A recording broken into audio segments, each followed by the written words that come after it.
Esan dezakegu obesitatea dagoela, giza gorputzean gainpisua dagoenean gantz gehiegi metatu egin dela eta. Hainbat arrazoi ezberdinak justifikatzen dute gainpisua edo obesitatea izatea, baina eragile nagusiena hauxe da, energiaren oreka apurtzea.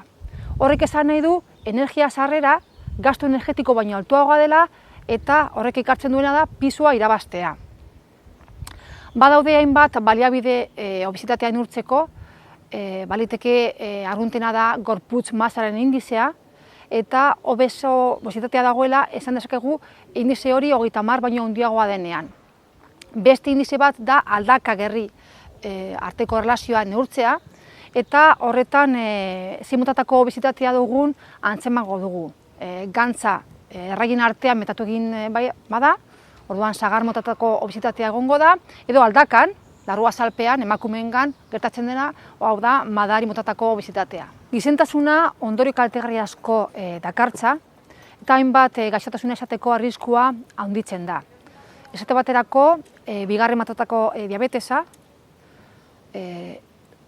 hiperlipemia, hau da, odoleko kolesterola eta trigizeridoak altuagoak izatea, eta horrek arazo kardiobaskular esateko arriskua handitzen du. Gero hainbat minbizia izateko arriskua handitzen da, adibidez koloniko minbizia, bularrekoa, abuletegikoa eta bar. Osteotrosia, hau da, hezurrak eta giltzadurak mindu egiten dira, eta beste batzuk adibidez arnasa hartzeko arazoak, adibidez lo apneak. Eta azkenean, obesitatea egiten duena da, osasun egoera kaskarragoa izatea, eta bizikalitatea txarra izatea. Naiz eta askotan esan, tratamendu egokina da prebentzioa, eta horretarako ohituta sozengarriak mantendu egin behar ditugu. Hala ere, obesoa egonda, lehendabiziko tratamendu izan behar da dietetikoa, eta horrekin batera jarduera fisikoa handitu egin behar dugu. Alde neurrian, gehiago mugitu eta posible balitz kirola egitea.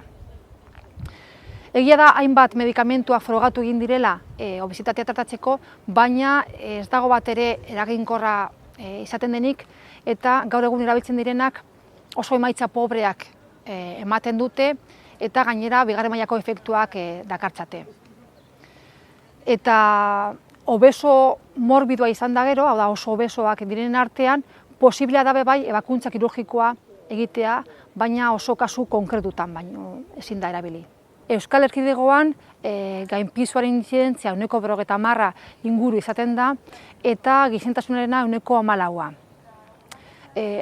Arazoa larriagoa izaten da haurtzaroan, zeren kolektibo honetan, hainbat ikerketak diote, 23% gainpisua daukala, eta 18% obesoa dela. Horrek esan nahi du, 5 obesoa dela, eta laurden batek daukala arazoak pisuarekin. Eta arrazoia da gure bizimodua. Konparatzen badugu gaurko bizimodua, orain dela 30-40 urte egiten genuenekin, asko sedentarioak izaten gara, ogibidetan ez dugu alegin fisiko handirik egiten, eta gero elikatzeko patroia. Gero eta zereal eta lekale gutxiago kontsumitzen dugu, eta gero eta gantzaz eta proteina sartzen ditugu gure dietan.